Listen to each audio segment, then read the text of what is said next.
Assalamualaikum warahmatullahi wabarakatuh dan salam sejahtera kepada semua yang ada pada pagi ini. Cikgu akan menjemput Nurul Syafiqah binti Muhammad Syafi'i daripada 3 WISE untuk membentangkan projek band 6 bagi tema 3 beliau, iaitu adakah tenaga tanpa wayar adalah tenaga masa depan. Cikgu dengan segala hormatnya menjemput Nurul Syafiqah binti Muhammad Syafi'i dari 3 WISE untuk membentangkan projek beliau. Assalamualaikum. Saya Syafiqah dari kelas 3 WISE hari ini akan membuat pembentangan bertajuk Adakah tenaga tanpa wayar adalah tenaga masa depan? Next. Jadi, apakah itu elektrik tanpa wayar? Pemindahan kuasa tanpa wayar adalah penghantaran tenaga elektrik dari sumber kuasa ke peranti elektrik tanpa menggunakan konduktor kabel. Oleh kerana pengecasan tanpa wayar adalah keperluan yang meluas di kalangan pengguna dan perniagaan, teknologi ini sentiasa bertambah baik dan menjadi lebih biasa di industri di seluruh bidang.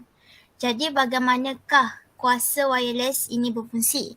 Pada asasnya, ia menggunakan konsep asas yang paling biasa dilakukan oleh jurutera, iaitu hukum arahan Faraday. Undang-undang ini menyatakan bahawa medan magnet yang berubah menyebabkan arus ulang-alik. Terdapat 2 gegelung yang terlibat dalam pemindahan kuasa tanpa wayar, iaitu penerima dan pemancar. Gegelung ini bertindak lebih kurang seperti induktor. Anda boleh menganggapnya sebagai pengubah tanpa teras. Pada asasnya, mereka hanyalah 2 gegelung udara yang digabungkan secara induktif. Next. Jadi, mari kita lihat bagaimana elektrik tanpa wayar itu berfungsi. Video ini menunjukkan bagaimana pemindahan tenaga tanpa wayar berfungsi. Pemindahan kuasa tanpa wayar atau pemindahan kuasa elektromagnetik adalah penghantaran tenaga elektrik tanpa wayar sebagai barutan fizikal. Dalam sistem penghantaran kuasa tanpa wayar, alat pemancar yang digerakkan oleh kuasa elektrik dari sumber kuasa menghasilkan medan elektromagnetik yang berbeza-beza. Masa yang menghantar kuasa merentasi ruang ke penerima peranti yang mengeluarkan kuasa dari medan dan membekalkannya ke beban elektrik. Di gambar tersebut mempunyai sumber kuasa, pemancar, penerima dan beban. Sumber kuasa memberikan kuasa kepada pemancar. Seterusnya pemancar menghantar kuasa itu ke udara dan penerima. Penerima mengeluarkan kuasa itu dari udara dan membekalkannya ke beban yang seterusnya mungkin dipimpin mentol atau kipas. Sekarang mari kita lihat model yang berfungsi menunjukkan pemindahan kuasa tanpa wayar. Di sini adalah penerima dan yang dipimpin adalah beban sel, iaitu sumber kuasa. Dan ini ialah pemancar.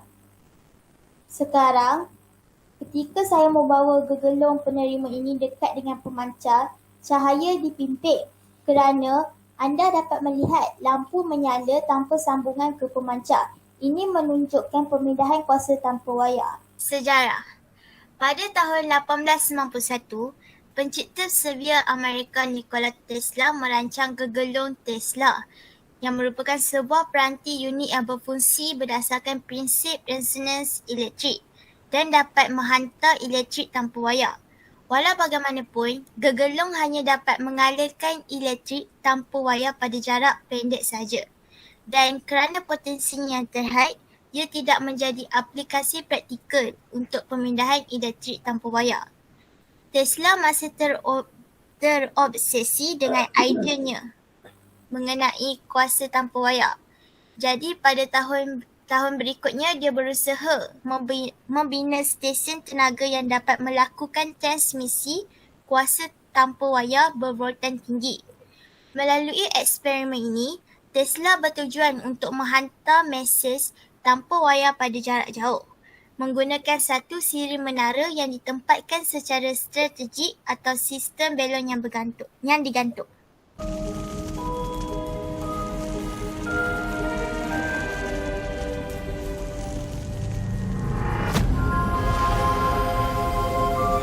For 7 years, I worked in my laboratory studying magnetic fields and high-frequency currents. It was a productive period for me. As a result of my work, I received many patents, almost as many as Edison. As a result, the American Institute of Electrical Engineers invited me to lecture about my achievements in front of the most prominent electrical engineers of that time. I lit lamps simply by putting them in an alternating electromagnetic field. I showed how to transmit electricity without wires. I sent out lightning and used my hands to pass a current of 1,000,000 volts through my body. It was a huge success. I received a great ovation, and for the first time was called by my peers a man of the future. They offered me Faraday's chair, saying that since his death, no one else had been worthy to do my geomagnetic research. In the center of my lab, I built this massive transformer. One end of its primary winding was grounded, and the other end I raised to a great height. As a result, this device was able to store energy and produce a lightning-like current of several million volts and a frequency of 150,000 hertz. But I wanted more. I wanted to know whether this technology could transmit energy wirelessly over long distances using the ground as a transmitter. Not far from the lab, I put 200 bulbs in the ground and waited for a storm. As soon as the ball at the top of the mast was struck by lightning, my laboratory came to life. The transformer collected the lightning energy and threw it into the atmosphere with triple force.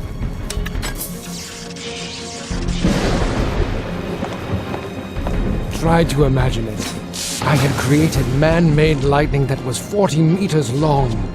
The energy flow covered the city. The entire city was literally saturated with electricity.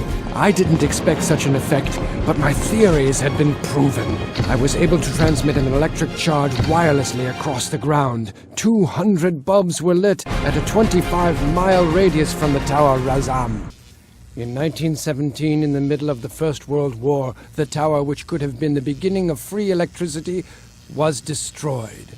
The United States government suspected that German spies might somehow secretly use the tower as a radio transmitter. However, Morgan didn't stop me from managing to achieve something monumental.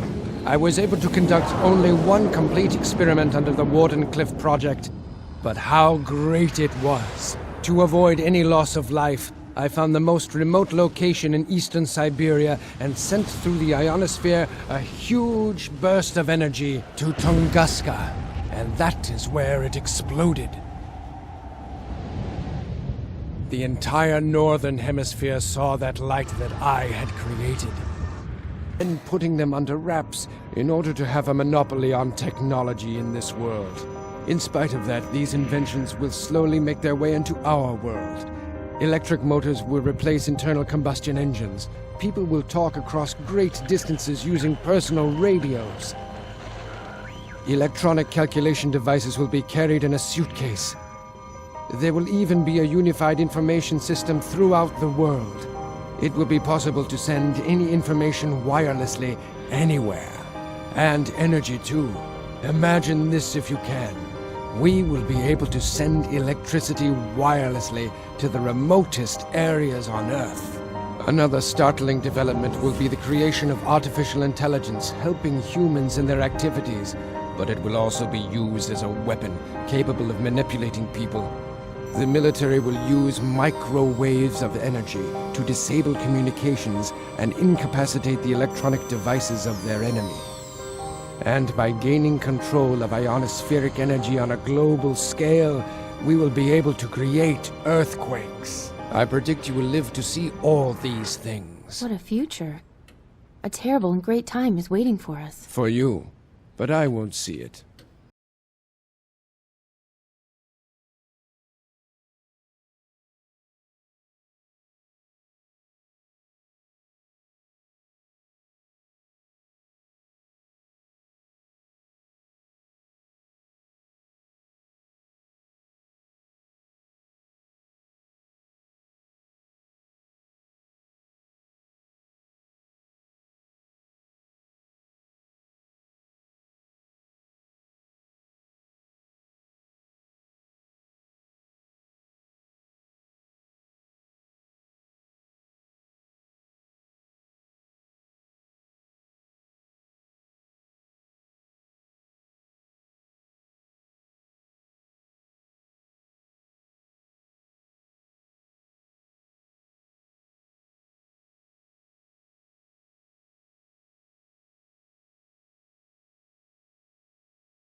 Kesimpulan eksperimen ini, walaupun kelihatan selamat, kesan elektromagnetik sinaran pada manusia tidak difahami sepenuhnya.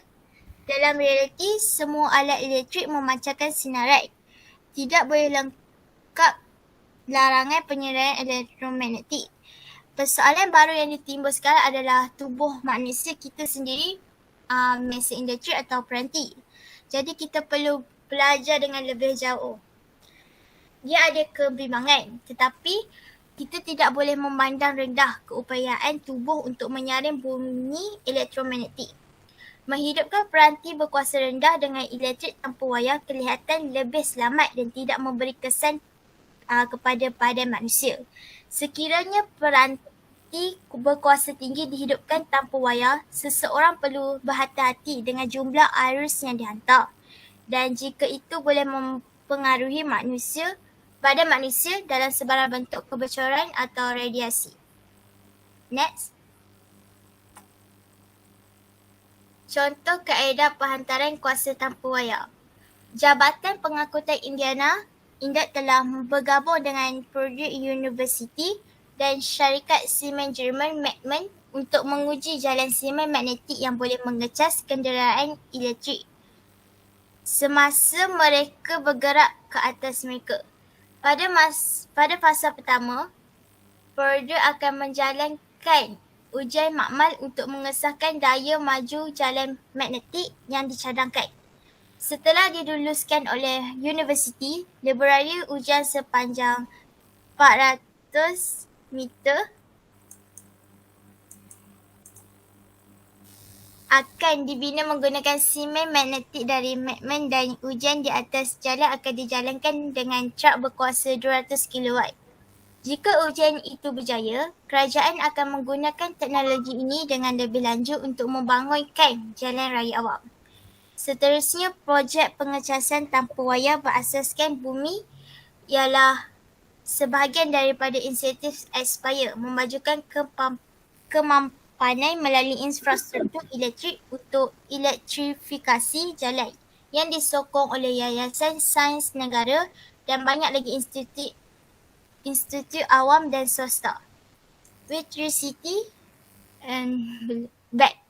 Vitricity merupakan sebuah syarikat yang berpangkalan di Amerika Syarikat, juga sedang mengusahakan teknologi Park and Charge yang bertujuan untuk mengecas kenderaan elektrik melalui resonator magnetik semasa kenderaan diletakkan. Next. Jadi, jalan pengecasan tanpa wayar merupakan contoh kaedah penghantaran kuasa tanpa wayar. As electric vehicles become more and more prominent on our roads and charging capacity more and more of an issue, Norway has come up with a clever, broad-view solution for its fleet of taxis called Electricity. In the future, it might take in far more vehicles too. The Nordic country has already committed to requiring all new cars sold from 2025 onwards are electric and intends to build an entirely emission-free taxi service to assist in its lofty aims. With charging time an efficiency limiting factor for electric commercial vehicles in particular, they'll be doing this by charging the cabs wirelessly through the taxi rank they sit on as the taxis wait to be hired. This saves in several ways. No need to hunt out an available charger, no need to wait separately for a charge and to be hired, and no need to plug in or unplug when a fare arrives, all in which to save precious time in which to earn. In the industry, after all, time is money. The charging will take place through a process called induction. To facilitate the in-place charging plates are to be installed under the road where the taxis will park up, and a receiver located in each taxi. This will allow for charging at up to 75 kilowatts entirely without cables. Induction charging works through the principle of electromagnetic induction, whereby an electric charge sent through a thick coil of wire is used to generate an electric current, the force of which in turn generates an electric current in a second coil some distance away. The process does require that the device to be charged is relatively near to the coil, and so the process is sometimes called near-field charging. As it is not absolutely precise like the connection of a cable, however, this is relatively simple to set up between a taxi and a static location, so long as the positioning of the vehicle is relatively accurate, something that can be easily achieved through normal parking. Naturally, such a process would be of limited green benefit unless the electricity being supplied to the taxis was already from a green source. Electric cars can be much greener than their petrol equivalent, but only where care is taken that the electrical source is better for the environment than the petrol it's replacing. Fortunately, Norway has that covered too, with the country's ever-improving mix of hydro and wind energy one of the greenest energy supplies in any country in the world, as well as the world's highest rate of electric vehicle ownership. At the heart of the program is a Finnish clean energy company, Fortum, through their Charge and Drive program. The company are long-time collaborators with Norway's taxi industry, with a particular focus on the ease of infrastructure, and will be heavily involved in the setup of the earliest parts of this project. Major car firms like Jaguar and Land Rover are also stepping up to the plate. The very first step is expected to be active in 2023 and will involve the installation of charging stations at the taxi rank outside the main station in capital city Oslo. The process is relatively slow, as beyond the digging up of the road for installation outside the main station, it also requires all the taxis are set up for charging. Taxis will be able to drive up to the charger and a wireless charging session will automatically start, Annika Hoffner, head of the project, said. This allows the taxis to charge in a place where they would anyway be waiting for new customers. The difference is that they won't be emitting exhaust while waiting. Instead, they will be receiving renewable energy to charge the taxi's battery. Whilst this is simply an early step, Norway is a logical place to take such a step towards a wider network. As well as its broadly green approach to energy, the Nordic country also has one of the strongest markets for electric vehicles in the world. In the long term, though, there could be far wider applications to this kind of technology. There's already research taking place into how to charge cars as they travel. While putting a charging coil in a single location or several single locations, such as in the taxi ranks, is an affordable option, doing the same down an entire street for on-the-move charging is far more challenging in terms of both cost and expanding the technology beyond a single industry. That said, Renault began looking at the idea way back in 2012, creating a route on the outskirts of Paris that enabled the ongoing charging of two of their Kangol electric vehicles as they drove. While the main aim is a kind of graze-in charging, adding to the battery between larger charges, this could, in theory, allow indefinite driving, especially perhaps in combination with self-driving car technology. In practice, the bigger benefits are on the green energy side, as well as potentially allowing both greater ranges and smaller batteries in future electric cars. The huge infrastructure challenges do mean its everyday use is not on the immediate horizon. For now, Norway and its taxi industry might just be the perfect testing ground. The country already has the highest rate of electric vehicles in the world, and its relatively small population allows for changes like this to be made fairly quickly and unobtrusively. Also, Norway is not the home of a single automotive company likely to lobby against the changes, and so is free to put in place all kinds of benefits for switching to electric without any excessive lobbying or economic pressure. Benefits for electric car use so far have included free or discounted road tolls, parking and charging points, and the tax exemption. The number of purchased new cars that are electric is closing in on half of all new vehicles in the country, so the process is well underway. Would you like to see money invested in areas like this in your country? What's the best way forward? Tell us in the comments. Stop. I'm back. Jadi, video ni nak menceritakan bahawa ibu kota Norway iaitu Oslo ni akan menjadi kawasan metropolitan pertama di dunia yang akan memasang stesen pengecasan tanpa wayar. They would anyway be waiting for new customers. Berdasarkan arahan untuk teksi elektrik seawal 2020 pada tahun 2023. Norway ni dia nak melangkah lebih jauh dari itu dan memerintah agar semua kereta yang baru yang dijual di negara tersebut menjadi elektrik sepenuhnya pada tahun 2025. Syarikat tenaga bersih Fortum iaitu syarikat terkemuka di Finland bekerjasama dengan pemerintah di Perbandaran Oslo dan syarikat Amerika Momentum Dynamics untuk membina infrastruktur pengecasan pantas tanpa wayar di jalan untuk teksi di ibu negara Norway. Syarikat Amerika Momentum Dynamics merupakan peneraju dalam pengembangan teknologi pengecasan kuasa tanpa wayar untuk kenderaan elektrik. Projek tersebut bertujuan untuk memasang pengecasan tanpa wayar menggunakan teknologi induksi. Plat pengisian dipasang di tanah di mana teksi diparking dan penerima dipasang di dalam teksi. Ini membolehkan pengisian sehingga 75 kW.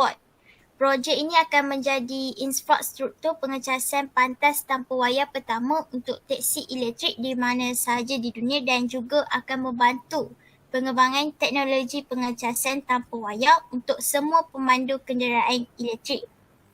Jadi syarikat Fortum telah bekerjasama dengan industri teksi untuk mengaktifkan elektrik armada teksi.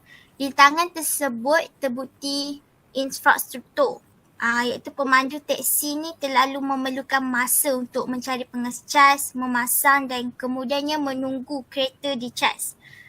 Projek pengecasan pantas tanpa wayar ini bertujuan untuk menyelesaikan masalah ini dengan itu mengurangkan pelepasan iklim dari sektor teksi, bukan sahaja di Norway tapi di seluruh negara. Jadi Ketua Fortum Annika Hofner ni bercakap bahawa mereka akan memasang pengecas tanpa wayar di tempat teksi seperti yang ada di stesen pusat Oslo. Teksi ni akan naik ke pengecas dan sesi pengecasan tanpa wayar akan dimulakan secara automatik. Jadi ia membolehkan teksi pengecas di tempat mereka menunggu New cars that are plan baru. have included Jadi dia menjimatkan masa lah. Sementara dia menunggu pelanggan tu dia cas teksi tersebut. Dan Norway ni juga dia mempunyai tenaga hidro dan angin yang merupakan salah satu bekalan tenaga paling hijau di mana-mana negara di dunia dan juga kadar pemilikan kenderaan elektrik tertinggi di dunia. Jadi Norway ni membina pengecasan tanpa wayar di jalan untuk menjimatkan masa dan kos semua pemandu kenderaan elektrik. Next. Kelebihan tenaga elektrik tanpa wayar.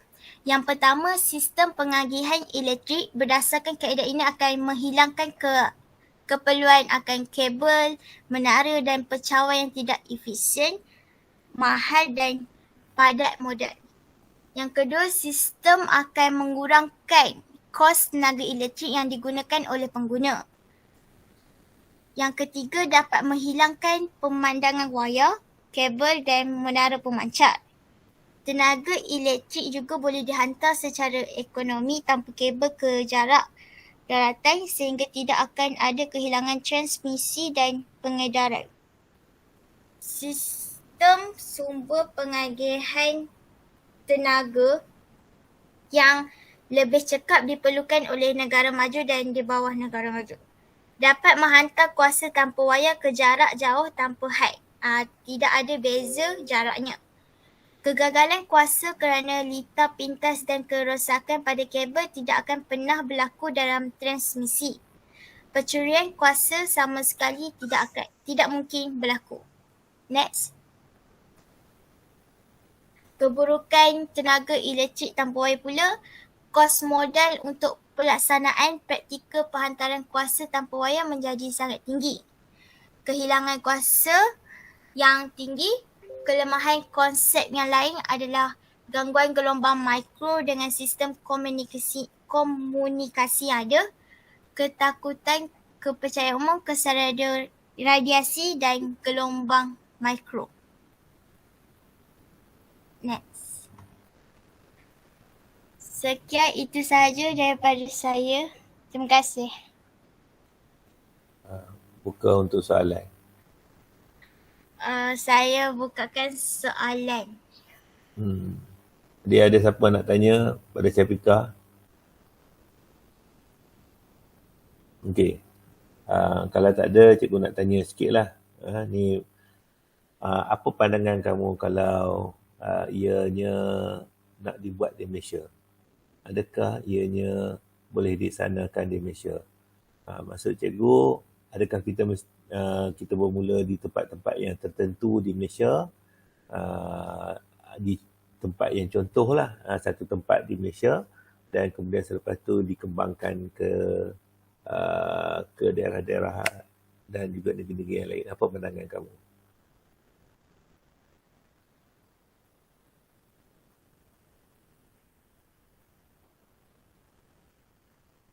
Ya, Syafiqah.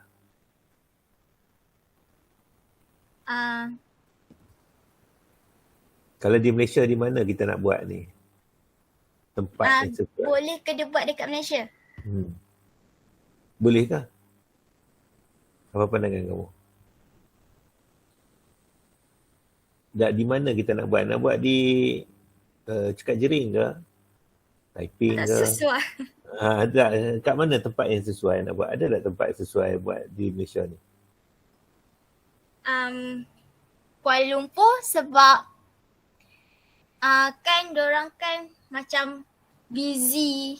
Lepas tu dekat sana macam alam sekitar tercemar dengan diorang punya kereta. Sebab guna minyak kan. So kan diorang kan kat sana kan ramai kan. Jadi bila petang-petang balik kerja tu sesak. Jadi dia menyebabkan pencemaran alam sekitar.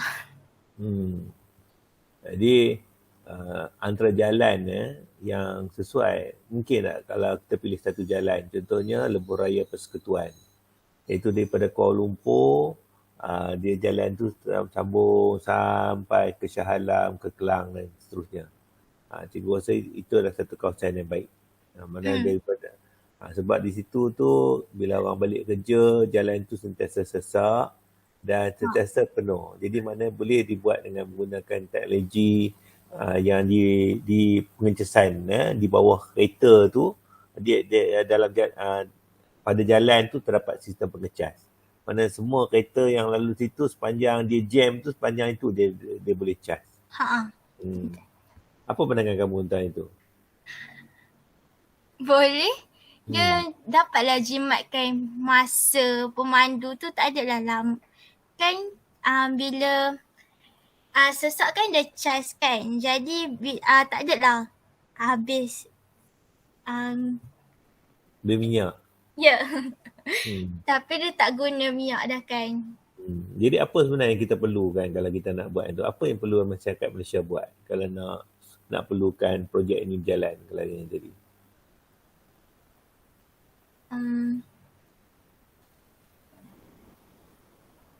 Adakah orang perlu beli kereta yang begitu?